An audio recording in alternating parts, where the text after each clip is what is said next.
Hola comunidad educativa, una vez más nos disponemos a iniciar una transmisión de Conexión Educativa Digital. En esta oportunidad con el desarrollo de un nuevo contenido de la asignatura de Estudios Sociales y Cívica correspondiente a séptimo grado, cuyo título es Territorio e Identidad. Este contenido ha sido elaborado y es narrado por su servidor de siempre, profesor Juan Amílcar Belloso Cepeda. Les invito a que se unan conmigo y juntos compartamos una nueva experiencia educativa más.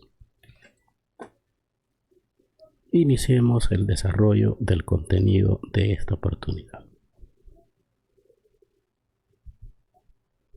A manera de introducción, diremos que aunque tradicionalmente la identidad está asociada con aspectos culturales y ambientales, en la actualidad también el territorio es considerado como una de las fuerzas que influye en el desarrollo de la identidad, ya que este es importante no solo como fuente de recursos de subsistencia, sino también como fuente o manifestación de la identidad espiritual y cultural de un pueblo.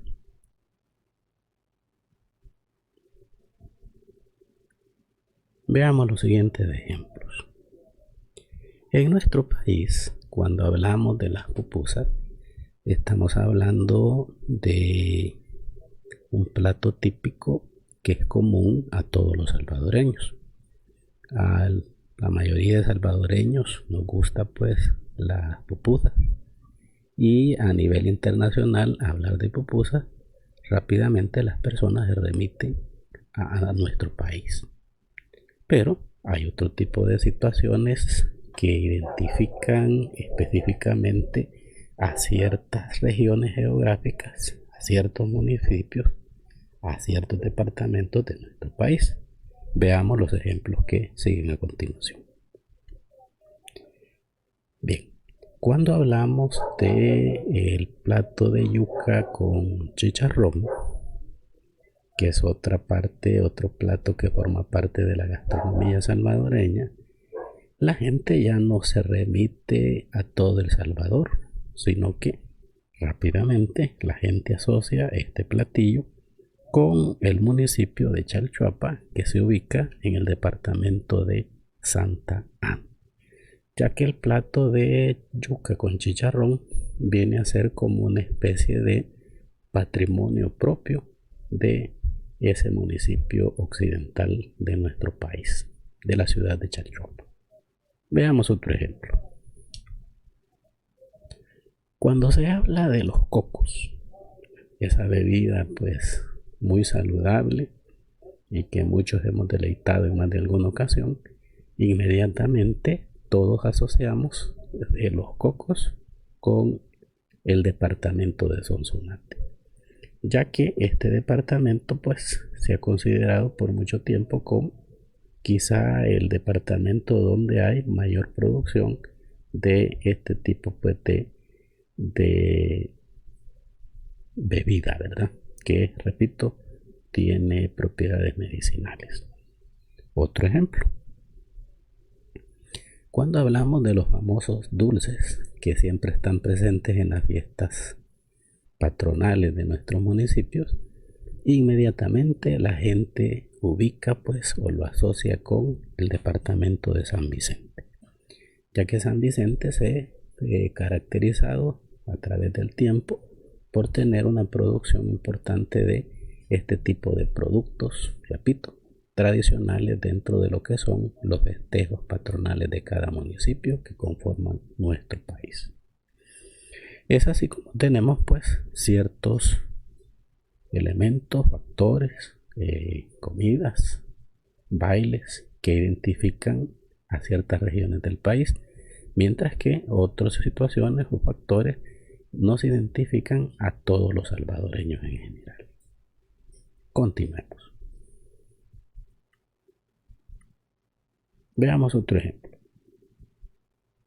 Vamos a ubicarnos ahora siempre dentro de la identidad que las personas van desarrollando con su territorio. viéndolo desde el punto de vista de lo que es la generación de recursos naturales vitales para el desarrollo de la vida de los seres humanos. Y vamos a ubicarnos en este mapa que tenemos, que es parte de lo que es nuestro municipio. Vamos a acercarlo un poquito de nuestro departamento, más bien dicho, y vamos a ubicarnos en dos municipios. El primer municipio, ubicado en esta parte, San Pedro Nonualco.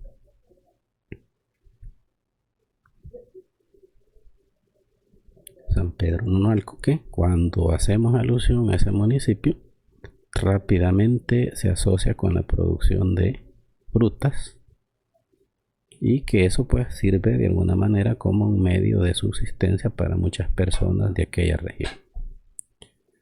Eso en el norte de nuestro departamento, pero si nos ubicamos más al sur, tenemos el municipio de La Herradura. ¿Y qué caracteriza al municipio de La Herradura? Bueno, pues por ser una zona costera, se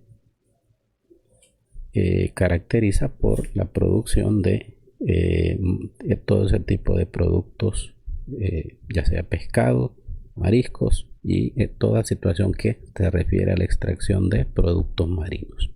Esto viene dado pues por la relación, decíamos, entre territorio y el tipo de actividad económica que se genera, que esto también va generando pues una identidad entre los habitantes y el territorio que habitan, a partir de los recursos que le permite pues ir subsistiendo y sosteniéndose económicamente. Continuemos.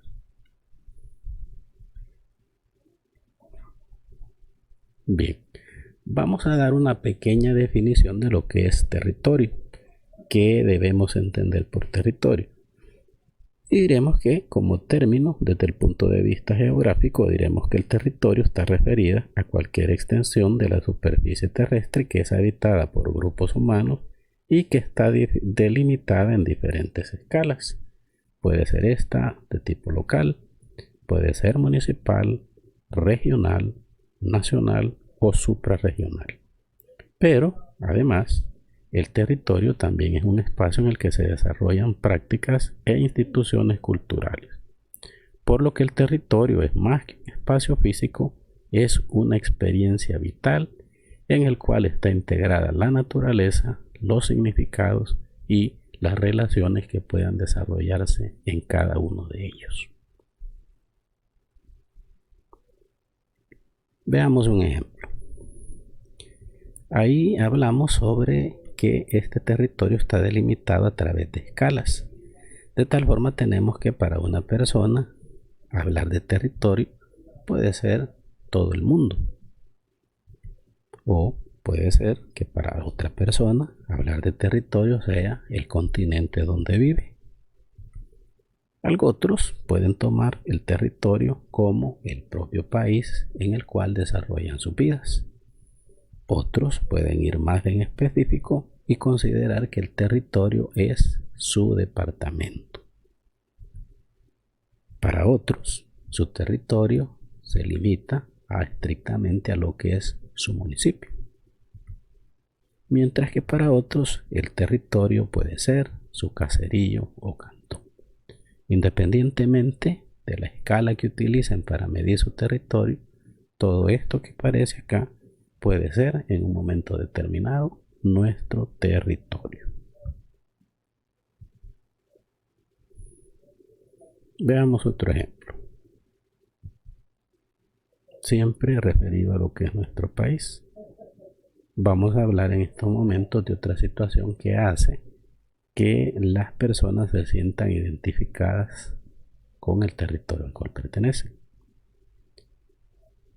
a través de los símbolos. Ahí tenemos dos símbolos patrios que ante la comunidad internacional nos identifica a nosotros como pueblo. Muchos emigrantes salvadoreños residiendo en otros países Se comenta mucho que incluso hasta lloran cuando escuchan el himno nacional, cuando ven el escudo nacional o cuando ven la bandera nacional. Esto porque da identidad con el país del cual pues son originarios. Pero también están los simbolismos de tipo religioso. A la mayoría de salvadoreños nos identifica pues las fiestas agostinas, porque estas están dedicadas a el divino Salvador del mundo, que es un símbolo del aspecto estrictamente religioso para todos los salvadoreños. Y se da la situación de que incluso los emigrantes salvadoreños en Estados Unidos, ellos pues también celebran las fiestas agostinas como parte de la identidad que ellos tratan de mantener con el territorio que lo vio nacer. Continuemos. Las personas se vinculan a los lugares gracias a procesos simbólicos y afectivos que permiten la construcción de lazos y sentimientos de pertenencia. Este proceso no es estable, sino que es construido y constructor de la realidad física y geográfica. Y es mediante ello que la sociedad se va, pues, el individuo integrando y sintiéndose parte de esa sociedad. El sentido de pertenencia a un territorio se puede diferenciar a partir de la escala. Por ejemplo, en una pequeña población existe entre los integrantes la posibilidad de compartir a través de la interacción personal sus tradiciones, sus costumbres y otros elementos de la cultura. Mientras que en el territorio municipal, regional y nacional, la cultura es compartida a partir de otros mecanismos que no requieren el contacto personal. Importante eso, ¿verdad? Cuando habla de la afectividad y cuando habla de la interacción social y personal. En los lugares pequeños, por ejemplo en un cantón, las personas tienen la facilidad de que la mayoría se conocen entre sí. Pero si ya nos extendemos un poquito más y vemos ya un municipio, una ciudad, vamos a ver que ahí no todo el mundo se conoce. Entonces no se logra desarrollar ese tipo de interacción personal, que es mucho más fácil hacerlo en un lugar pues más pequeño. Pero siempre se da ese hecho de compartir costumbres, de compartir tradiciones y todos esos valores culturales que identifican a un determinado segmento de población en particular.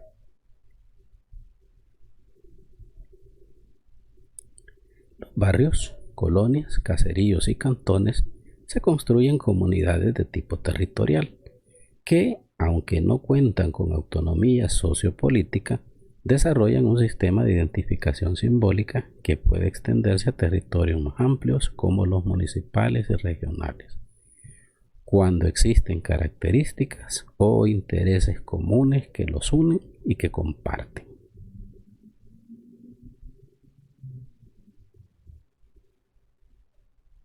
Bien, veamos lo siguiente. Partamos de la pregunta que aparece en la pantalla. Dice, ¿desde cuándo el territorio reviste tal importancia para los seres humanos?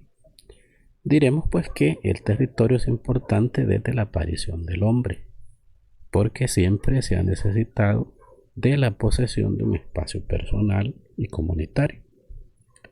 Por ejemplo, los grupos de cazadores-recolectores, nómadas, las comarcas vikingas, las sociedades prehispánicas como los mayas y los incas, o las sociedades capitalistas, o aún las tribus del Amazonas, todos ellos tienen una característica en común, y es que poseen un espacio geográfico que los identifica con su región.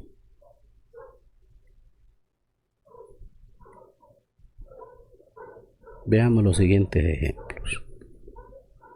Ahí habla que las comunidades vikingas antiguas, al igual que las sociedades prehispánicas que estaban asentadas en los países de América antes de la conquista y la colonia, desde esa época ya ellos sentían la necesidad de contar con un espacio físico que les permitiera desarrollar su vida desarrollar sus costumbres, desarrollar sus tradiciones y a través de todo este tipo de interacción desarrollar una identidad propia con el territorio donde estas comunidades estaban asentadas.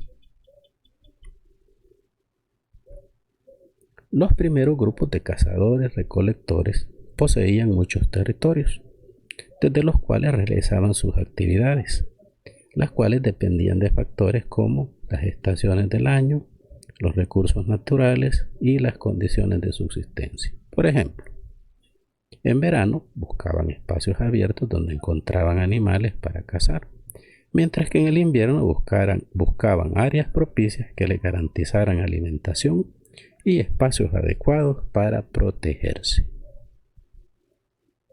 Veamos el ejemplo.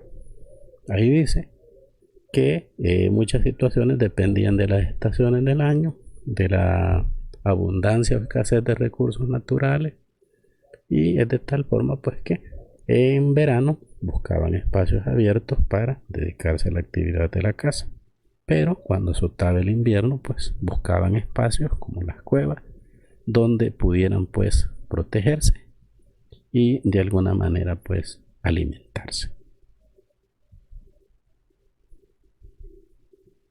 Los seres humanos, como comportamiento natural, se ubican cerca de los recursos naturales, por ejemplo, volcanes, lagos, valles, ríos y otros.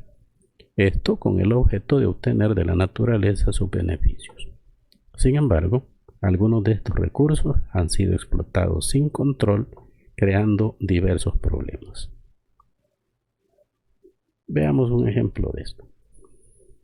En lo que acabamos de mencionar decíamos que los seres humanos por naturaleza buscan recursos y se asientan cerca de estos, como por ejemplo los volcanes, de los lagos, de los valles y de los ríos, con la finalidad de asentarse en esos sitios para poder vivir.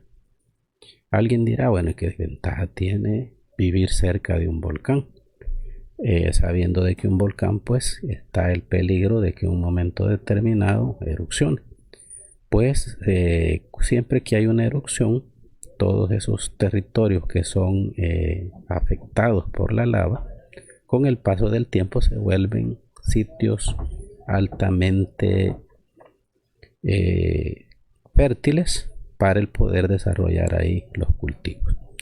Y los lagos sabemos pues, que son fuentes de agua en primer lugar y de la pesca, al igual que los valles que por tradición son lugares fértiles, y los ríos que por el agua también que brindan dan la oportunidad pues de poder desarrollar de una mejor manera la vida.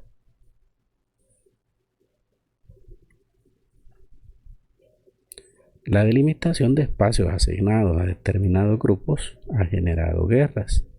Estas han sido básicamente por el control de un recurso natural, como el agua, la circulación del comercio, como fue el caso de algunas áreas mayas, o debido a una imposición cultural, como fueron pues el caso de las colonias inglesas, portuguesas y españolas. La identidad por un territorio es una parte inherente de los seres humanos, hasta en aspectos tan simples como el espacio donde descansamos, la habitación, o donde comemos, como el comedor. Por esta razón existen territorios personales, familiares, comunitarios, entre otros. Veamos un ejemplo. En las imágenes vemos un barril de petróleo y vemos un grifo donde representa pues lo que es el recurso agua, y el petróleo representa el recurso energético importante para mover pues la industria, para mover el transporte. Y en Oriente Medio existe desde hace años un conflicto entre Israel y los países árabes que lo rodean. Pues se considera que esta guerra tiene dentro de sus orígenes la lucha por controlar estos dos recursos naturales importantes. Uno como fuente de energía, el otro como fuente de vida, como es el vital líquido, el agua.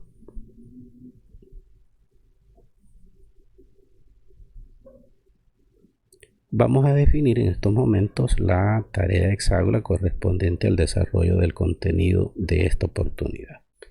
Son 5 preguntitas las que vienen inmersas dentro de lo que es esta tarea hexágola.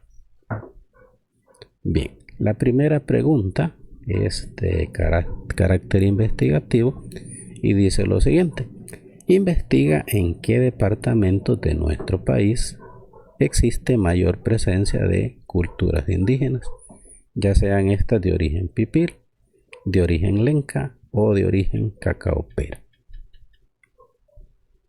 Siguiente pregunta, número 2. ¿A qué se les denomina pueblos originarios?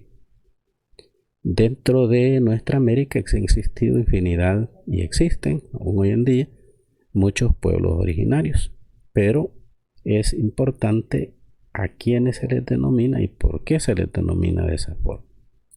Veamos la siguiente pregunta, el número 3. La pregunta 3 dice: ¿a qué se le llama cultura global? Ahora que está muy de moda hablar de globalización, pues esto ha tocado diferentes aspectos, no solo es lo relacionado con la economía, sino que dentro de los aspectos que ha afectado o ha impactado la globalización, uno de ellos es la cultura, y se habla pues de una cultura global. Entonces quiero que se investigue a qué se refiere o a qué se le llama cultura global. Siguiente pregunta, número 4. ¿Qué hace diferente a tu comunidad del resto de las comunidades circunvecinas? Esta pregunta va dirigida a aspectos culturales dentro de la zona donde cada quien vive, pues hay comunidades que son aledañas, que están cercas. No existen, si bien es cierto hay una cercanía geográfica, no existen características culturales o prácticas culturales o costumbres comunes. Algunas sí son comunes, pero otras no. Entonces, mi pregunta va dirigida hacia eso. ¿Qué diferencia la comunidad donde usted vive con las que están alrededor, verdad? Que las circunvecinas a su zona geográfica. Hacia eso va pues dirigida la pregunta número 4. Y finalmente la pregunta número 5. ¿Cuál es el estado actual de los pueblos originarios en Centroamérica? Quiero que investigue en qué condiciones socioeconómicas desarrollan sus vidas las comunidades originarias. Yo les decía, existen, ¿verdad? Aún hoy en día, muchas comunidades descendientes de los lencas, de los pipiles, de los mayas, en fin, de eso en nuestro país. A nivel centroamericano, obviamente, pues va a encontrar muchas más. Entonces yo quiero que usted me investigue en la internet cuál es la condición o estado actual de los descendientes de los pueblos originarios que habitaron antes de la invasión y colonización europea en Centroamérica.